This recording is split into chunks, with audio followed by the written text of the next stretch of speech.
And wealth came with it. But here's the part that almost nobody notices. Wealth wasn't a reward. It wasn't a bonus. It wasn't a divine coincidence falling from the sky like a shower of gold upon a chosen man. It was a consequence, a direct consequence of the way he learned to think, the way he observed human behavior, the way he understood time, discipline, work, influence, money, and human nature. Solomon's prosperity did not begin with gold. It began in the mind.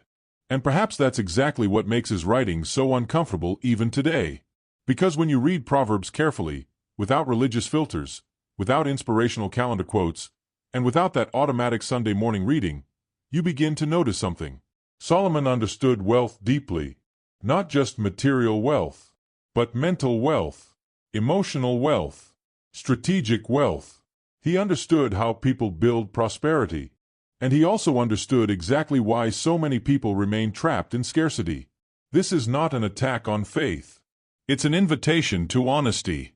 Because the question was never, do you believe in God? The real question is, have you ever read Proverbs while paying attention to what it actually says about money, behavior, discipline, and mindset? Not the isolated verse that appears in a social media caption. The entire book. Slowly, hungrily, with a kind of attention that makes someone stop in the middle of reading because they realize they are holding a psychological manual disguised as ancient wisdom. Because that's exactly what Proverbs is. A map of the human mind. According to historical records and sacred texts, Solomon was one of the wealthiest men who ever lived. Not just wealthy in money, wealthy in influence, wealthy in alliances, wealthy in knowledge, wealthy in power, wealthy in perception.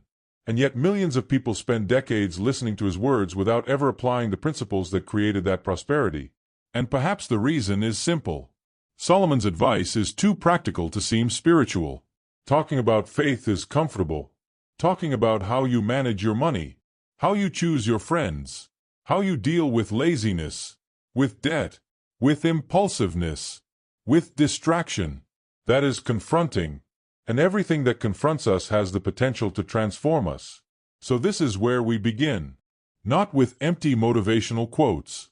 Not with magical promises of getting rich quickly. Not with shallow positive thinking. But with principles. Principles that have survived for thousands of years because they still work.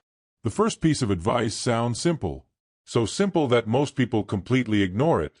Know the condition of your possessions. Solomon wrote, "Be sure you know the condition of your flocks." In his time, flocks represented wealth. They were assets, cash flow, survival. Today, the flock has changed its form.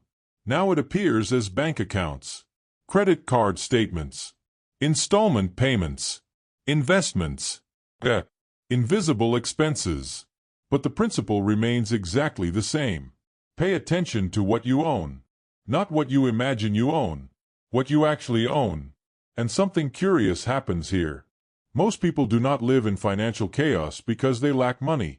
They live in financial chaos because they lack awareness. Money comes in and disappears. A person works all month, feels productive, feels they should be moving forward, yet never knows exactly where it all went. And the less clarity there is, the more anxiety appears. There is a psychological phenomenon called the ostrich effect. When financial situations become uncomfortable, the brain avoids looking. You stop opening your banking app. You ignore bills. You postpone financial decisions. Because looking hurts. But Solomon understood something thousands of years before modern psychology. Whoever fails to watch over their flock will eventually lose the flock. Wealth requires attention. The first step toward prosperity is not earning more. It's seeing more clearly. Because you cannot build stability on a reality you refuse to face. The second piece of advice is uncomfortable, especially for people who confuse kindness with self-destruction. Do not guarantee the debts of someone you do not know deeply. Solomon speaks about this with remarkable intensity. He essentially says, if you have trapped yourself in a financial obligation because of emotional impulse, get out of it as quickly as possible. And this remains incredibly relevant today. How many people have destroyed years of financial stability trying to save someone who wasn't even willing to save themselves? Most financial tragedies begin with seemingly innocent phrases. Just put it under my name. I trust you. It's only a favor. And then life happens. The business fails. The debt remains. The friendship ends. And the person who tried to help ends up sinking as well. Solomon was not teaching selfishness. He was teaching discernment. There is a difference between helping someone and destroying yourself alongside them. You can support, guide, help within your limits. But turning your own stability into collateral for someone else's irresponsibility is not love. It is emotional guilt disguised as generosity. And people who are easily manipulated emotionally rarely achieve financial prosperity. The third piece of advice may be the most ignored in modern times. Observe the ant. It sounds childish. It sounds simple. But it is one of the deepest ideas found in Proverbs. The ant works without supervision. It does not depend on constant motivation. It does not depend on inspiration. It does not depend on someone telling it what to do. It understands cycles. It understands that there is a time to plant and a time to survive the winter. And here is a truth many people do not want to hear. Discipline is superior to motivation. Motivation is emotional. Discipline is structural. Most people wait until they feel like doing something. Wise people build systems. Solomon understood something that modern neuroscience now confirms. People who can sacrifice immediate pleasure in exchange for future benefits tend to build lives that are more stable, more prosperous, and more free. The modern term for this is delayed gratification. Solomon simply called it wisdom. And perhaps this is one of the greatest problems of the current generation. People want winter results with summer effort that gets interrupted by every distraction. They want prosperity, but they cannot tolerate consistency. They want financial freedom, but they live emotionally controlled by momentary impulses. And wealth rarely flourishes in impulsive minds. The fourth piece of advice is brutally realistic. Choose your company carefully, because no one spends time in an environment every day without being shaped by it. You absorb patterns. You absorb beliefs. You absorb behaviors. If everyone around you treats debt as normal, you eventually start treating it as normal too. If everyone around you constantly complains, blames the world, and looks down on personal growth, that slowly contaminates your perception. And this is not mysticism. It is neuroscience. The human brain contains mirror neurons. We unconsciously imitate the behaviors around us. Solomon understood this without needing a laboratory. He who walks with the wise grows wise. And perhaps one of the hardest decisions in adulthood is accepting that some people must remain in your past if you want to reach your future. Not every close relationship is healthy. Not every loyalty is wise. Because some people love you, but they love the limited version of you even more. And every time you try to grow, they try to pull you back into your old patterns. The fifth piece of advice speaks directly to financial mindset. Your tongue has power over your wealth. The words you repeat create beliefs. Beliefs shape decisions. Decisions create habits. And habits build realities. If someone spends years repeating, "Money is evil. Rich people are greedy. I'll never make it. Money is hard to earn," the brain begins to treat prosperity as a threat. And nobody builds sustainable wealth while unconsciously rejecting wealth itself. This is not magical thinking. It is mental programming. Your nervous system constantly works to maintain consistency with the identity you repeat to yourself. That is why so many people sabotage opportunities without realizing it. Because growing financially would require abandoning old stories about who they believe they are. And perhaps this is one of the biggest differences between people who prosper and people who remain stuck. Some see money as a tool. Others see money as guilt. And guilt destroys expansion.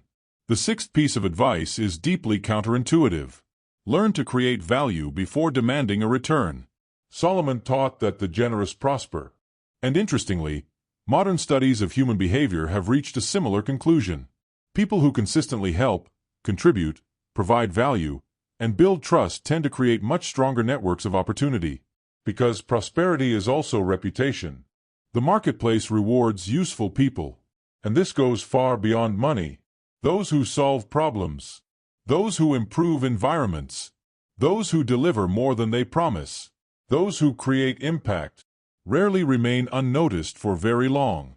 The mistake is turning generosity into a spiritual transaction. I'll give so I can receive. That is not generosity. That is exchange. True prosperity begins when you become someone valuable to the world around you. And valuable people rarely remain without opportunities for long. The seventh piece of advice may be the most urgent of the modern era. Run from debt as if you were escaping a prison. Because that is exactly what it is. Solomon says, "The borrower becomes servant to the lender." And the word servant here is not an exaggeration. Debt steals freedom. It restricts choices. It steals time. It drains mental energy. A person buried in debt often no longer works for purpose. They work out of desperation. And worse, the entire system has been designed to normalize this. Endless payment plans, easy credit, emotional spending, instant dopamine. Everything working together to keep people permanently exhausted and financially dependent. Because an overwhelmed mind rarely thinks strategically. Constant scarcity reduces mental clarity. And someone who is emotionally suffocated rarely builds long-term wealth. The eighth piece of advice may be the most powerful of all. Invest first in your ability to think. Solomon said, "Get wisdom, whatever the cost." Whatever the cost.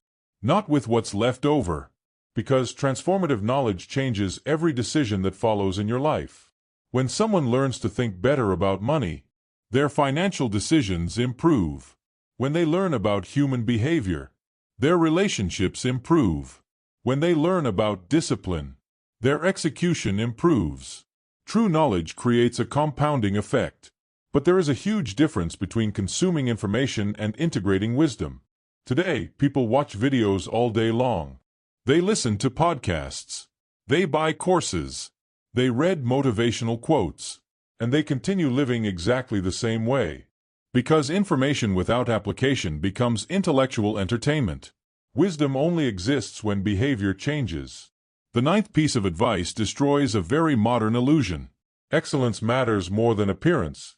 Solomon said that skilled men would stand before kings. Not loud men. Not popular men. Skilled men. Modern culture is obsessed with visibility. People want to look successful before they become successful. But in the long run, true competence always stands out. Because image can attract attention. But only excellence earns lasting respect. And excellence takes time. It requires repetition, practice, mistakes, refinement. There is no real shortcut to deep competence. The modern world rewards speed. But life still rewards depth. And finally, we arrive at the 10th piece of advice. The foundation of all the others. The fear of the Lord is the beginning of wisdom. But here, fear does not mean irrational terror. It means reverence. It means recognizing that there is an order greater than your momentary impulses. It means understanding that actions have consequences. That character matters. That integrity sustains prosperity. Because without integrity, wealth becomes accelerated destruction. You can learn financial techniques. You can learn strategy. You can learn persuasion. But without a moral compass, growth will eventually corrode you from within. And perhaps this is Solomon's deepest point. True wealth does not begin in the wallet. It begins in the mind. It begins in character. It begins in the ability to govern yourself. The gold came later. And it continues to come to those who learn this principle even today. If you're not following the Disruptive Mind project, you'll probably never see us again. If you are, congratulations. It's a path of continuous growth and expanding awareness. You're growing every single day.